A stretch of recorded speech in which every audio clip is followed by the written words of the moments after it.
सच्चिदानंदरूपाय विश्वोत्पत्त्यादिहेतवे तापत्रय विनाशाय श्री कृष्णाय वयं नुमः। राधे राधे। आज मैं उपस्थित हुआ हूँ आप लोगों के सामने निर्जला एकादशी व्रत 2024। इसके बारे में थोड़ा सा मतभेद है। विभिन्न विद्वानों का मत है कि निर्जला एकादशी व्रत कब हो। इसमें बहुत सारे विद्वान ये मानते हैं कि निर्जला एकादशी व्रत 18 को हो, लेकिन कुछ ऐसे भी विद्वान हैं जिनका मानना है कि निर्जला एकादशी व्रत 17 को ही हो। ये गणितीय थोड़ा बहुत इधर उधर होता है। गणित के अनुसार तिथि यदि 2-3 घंटा आगे पीछे हो जाए सूरज की गति और चंद्र की गति के कारण, तो व्रत में अंतर हो जाता है। तो मिथिला क्षेत्र दरभंगा, जो कि बिहार के अंतर्गत है, बिहार राज्य में मिथिला विश्वविद्यालय, संस्कृत विश्वविद्यालय, कामेश्वर दरभंगा संस्कृत विश्वविद्यालय की ओर से जो पंचांग निकला है दरभंगा में, उसके अनुसार निर्जला एकादशी व्रत ज्येष्ठ शुक्ल एकादशी 17 तारीख को माना गया है। यदि हम लोग यहाँ ध्यान दें तो 17 तारीख के बगल में निर्जला एकादशी व्रत लिखा गया है। लेकिन इसके अतिरिक्त हमारे जितने भी विद्वान हैं, सभी विद्वानों का मत है कि निर्जला एकादशी व्रत 18 को। हालांकि मिथिला विश्वविद्यालय, पंचांग संस्कृत विश्वविद्यालय जो कामेश्वर सिंह है दरभंगा का, जो बिहार में है, इनके अनुसार ये अपना तिथि के अनुसार सोमवार को 4:37 तक ही एकादशी है इसके अनुसार।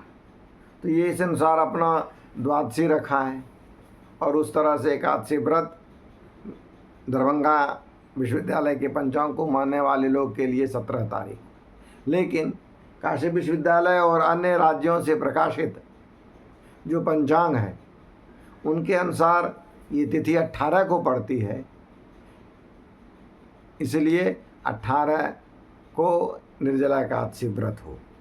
खैर, व्रत जिस किसी भी दिन हो उनसे मुझे मतलब नहीं है। मतलब इतनी है कि आप व्रत रखें, जिसके मानने वाले हों। सभी विद्वान अपने आप में महान हैं, बड़े हैं। सभी की विद्वत्ता को हम लोग नमस्कार करते हैं। व्रत का हम लोग सामान्य अर्थ आज जानेंगे। व्रत मीन्स उपवास। उपवास क्या होता है? उपवास वासस्य समीपम उपवासम, नहीं? उपवास करना है कि वास करना है, किनके समीप में वास करना है। उप जो है वो समीप के अर्थ में आता है तत्पुरुष समास के अनुसार। तो किनके पास हमें वास करना है? तो हमारे ठाकुर जी के पास, अर्थात लक्ष्मी नारायण जी के पास, राधा कृष्ण के पास, सीताराम जी के पास, जो हमारे ठाकुर जी हैं, इनके पास आपको बैठना है उपवास। इसका अर्थ क्या हुआ कि दिन भर बैठा रहूं? जरूरी नहीं है। जो कायिक, मानसिक और वाचिक 3 प्रकार से हम लोग उपवास रखते हैं। मनसा, कर्मणा और वचसा। कर्म से हम लोग ठाकुर जी की सेवा करें, उनके मंदिर में झाड़ू दें। यदि मंदिर नहीं है तो अपने घर को ही मंदिर मान करके यदि हम उसी घर का सेवा करते हैं और ये समझते हैं हम ठाकुर जी के मंदिर का सेवा कर रहे हैं, इट्स ओके, ये भी ठीक है। ये कर्म हुआ। कर्म से उनके लिए मंदिर में जाएं, भोग लगाएं, बाज़ार से भोग खरीद के लाएं और उनको विधिवत पूजा करें। पूजा करने का विधान हम लोग बाद में देखते हैं। अभी हम लोग पहले बात कर लेते हैं कि ये कर्मणा पूजा हुआ। वचसा, हम लोग दिन भर दिन रात उनका नाम लेते रहें, दिन रात अहरनिश सेवा में ही। नाम लें तो ये मेरा उपवास है। मन से भी लें, मन से हम ठाकुर जी के पास रहें, कर्म से ठाकुर जी के पास रहें और वाणी से उनका गुणगान करते रहें। तो ये तीनों से जब हम शुद्ध होकर के व्रत रखते हैं तो ये व्रत मेरा पूर्ण होता है। तो इस व्रत को यदि हम सामान्य ढंग से करें तो कैसे करें? तो सुबह सुबह एक सूर्योदय के पहले जिस दिन आप व्रत रख रहे हो जग जाएं, ब्रह्म मुहूर्त में जगें। इसके बाद नित्य क्रिया से निवृत्त होकर के ठाकुर जी का जहाँ आपका घर है, यदि उस घर में आप ठाकुर जी को पधराए हैं तो वहाँ पर उनकी साफ सफाई करें। इसके बाद आप स्नान करके, स्त्री हो या पुरुष दोनों के लिए समान नियम है, स्नान करके आप उनके लिए सुंदर सुंदर सुंदर सुंदर प्रसाद जो है तैयार करें। यदि आप बाज़ार से फल ले आए हैं, ऋतु फल तो लाए ही, साथ ही साथ अपना प्रसाद यदि बना लें तो और अच्छी बात है। इसके बाद उनका षोडशोपचार पूजन करें। नहीं षोडशोपचार हो जाता है तो पंचोपचार ही पूजन करें। जल, फूल, चंदन, धूप, नैवेद्य और दीपक जलाएं। ये पंचोपचार पूजन है। इस तरह से उनका पूजन करके हम लोग दिन भर फिर उनका चिंतन करें, ठाकुर जी का ही चिंतन करें। लेकिन ध्यान रखें कि उसके एक दिन पहले से आपको सात्विक भोजन करना, एक दिन पहले और एक दिन बाद तक सात्विक भोजन करें। रात्रि जागरण हो सके तो बहुत अच्छा, आप रात्रि जागरण करें और हमेशा ठाकुर जी के चिंतन में लगे रहें।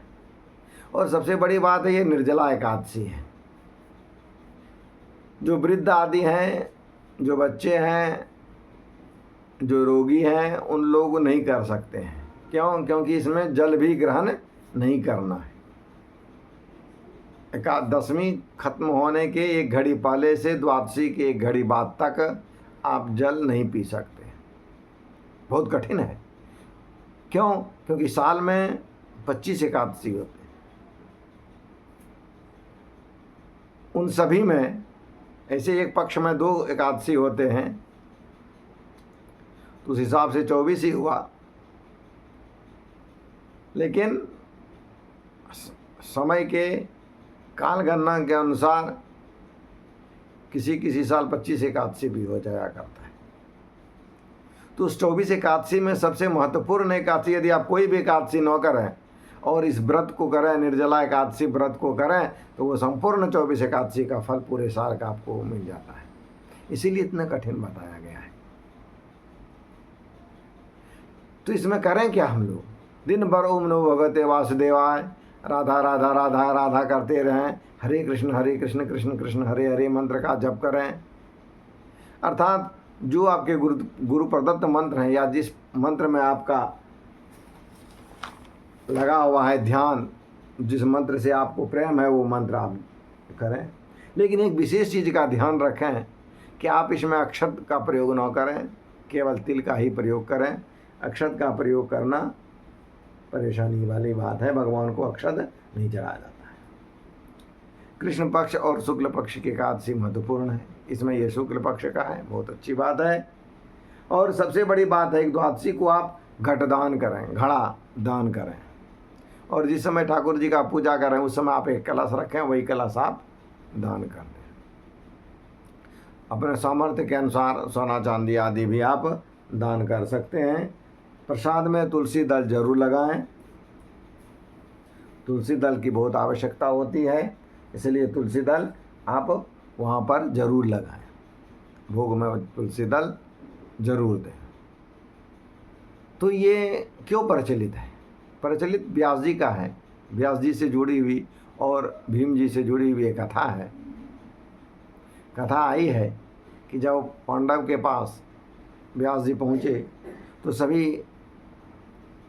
एकादशी व्रत में थे और बोले हम लोग तो एकादशी व्रत करते हैं लेकिन मेरा भीम जी नहीं करते। तो भीम जी को बताए, वो बोले हम तो भोजन प्रिय आदमी हैं। हम एकादशी कैसे करेंगे? तो व्यास जी बताए कोई बात नहीं है, आप एक काम करो, ये वाला जो एक एकादशी है निर्जला, इसे आप कर लो, सभी 24 एकादशी का फल आपको प्राप्त हो जाएगा। बस उस दिन से भीम जी भी करने लगे, इसलिए इस एकादशी का दूसरा नाम भीमसेनी एकादशी भी है। इसलिए सभी भक्तों को चाहिए कि उस दिन आप जरूर रखें। यदि संयोगवश आप नहीं रख सकते हैं तो उसके लिए सामान्य एकादशी की तरह आप चावल तो नहीं खाएं। हालांकि किसी एकादशी में चावल नहीं खाना चाहिए, आप रोटी का सेवन करें, शुद्ध अन्न खाएं, लहसुन प्याज मांस मछली आदि वर्जित करें, सात्विक जीवन व्यतीत करें, किसी की चुगली निंदा न करें, क्योंकि मन से हम भी बोले मनसा वाचा कर्म ना हो तभी व्रत सफल होता है। देखिए कभी कभी होता क्या है कि हम लोग व्रत तो करते हैं, लेकिन यदि नियम के अनुसार न करें तो वो सफल नहीं होता है। और हम लोग कहते कि आज हम लोग एकादशी व्रत कर रहे हैं, आज हम लोग व्रत में हैं, और दिन भर क्या करते हैं? दिन हम लोग दूसरे के चुगली करते हैं, 99 को 100 बनाने के फिराक में रहते हैं। तो ये आपका व्रत नहीं हुआ। किस प्रकार से व्रत नहीं हुआ? मान लीजिए यहाँ पर आपका चूल्हा है और यहाँ पर आप भोजन चढ़ाए हुए हैं खाना बनाने के लिए, और यहाँ से आप आग जला रहे हैं। कितनों आप आग जलाइएगा तो क्या आपका ये भोजन बनेगा? नहीं बनेगा। ये आग जब तक यहाँ तक नहीं पहुँचना है इसको, तब तक ये भोजन को नहीं पका सकते। इसलिए आप नियम तो यहाँ खूब कर रहे हैं, खूब इतना दूरी पर। हमारे ठाकुर जी यहाँ बैठे हुए हैं और यहाँ से आप नियम कर रहे हैं, हम उपवास में हैं, व्रत में। जब तक आप नज़दीक नहीं जाएंगे, उसके नियमानुसार काम नहीं करेंगे, तो वो फल आपको नहीं मिलेगा। एक छोटे बच्चे यदि पढ़ते तो दिन भर हैं, लेकिन कुछ याद ही नहीं करते और उन्हें याद रहता भी नहीं है, और परीक्षा में आता है तो एक क्वेश्चन नहीं लिखते हैं, आंसर उनको आता ही नहीं है, घर आते हैं कहते हैं अरे ये हो गया, क्या वो पास हो जाएगा? जब तक कि बच्चे साल भर पढ़ने के बाद कॉपी में लिखेगा नहीं, तब तक वो पास नहीं कर सकता है।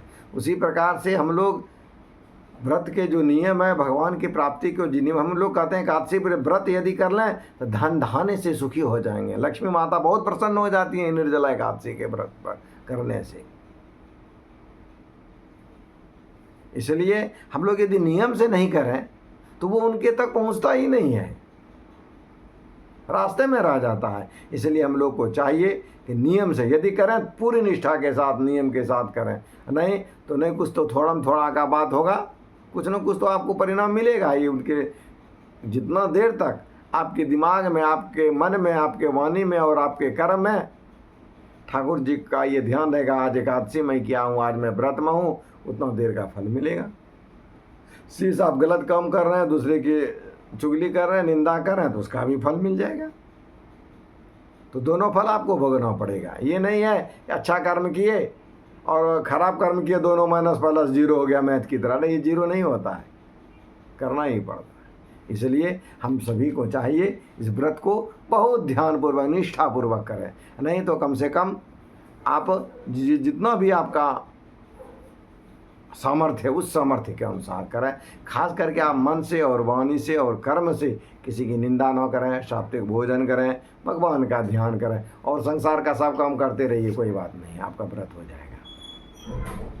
बस आज इतना ही। प्रेम से बोलिए राधे राधे।